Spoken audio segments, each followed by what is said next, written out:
Nikhat kada in niza kakipa ay het sa Nikhat kana in niza kadam ay het sa Nikhat katusit in niza katuphat ay het sa Nol na di nga umpo pagkaya pazing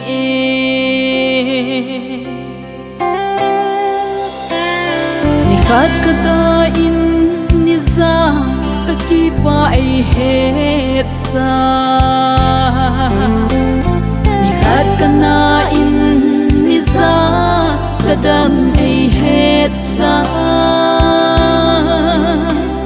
Nikhat katusit in niza katuphat ay het sa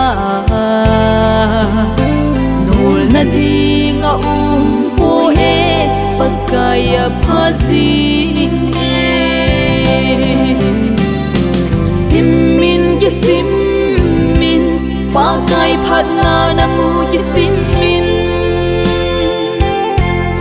Simin kisimmin pagkay phat na namu kisimmin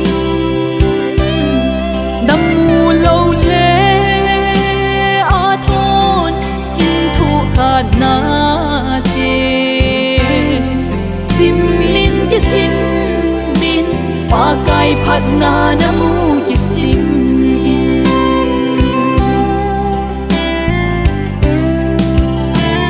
Atu ho zo si pagkay het pi lâu lâu Alung zo si aman apal alung ahi Ikim kaphat na ding ay gyal pi pagka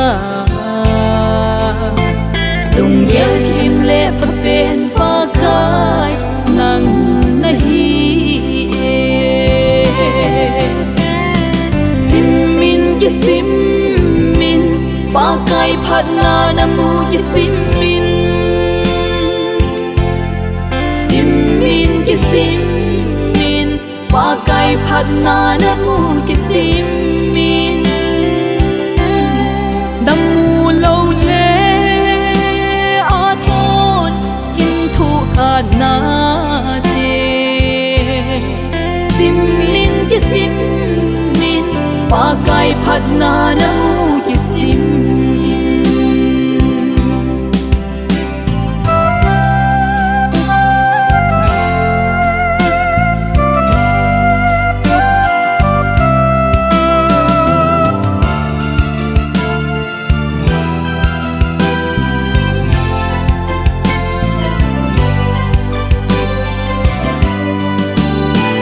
Khat chang kisan kinep na bay lung neo in na em Na hin ko tu na ngay lusi pathe na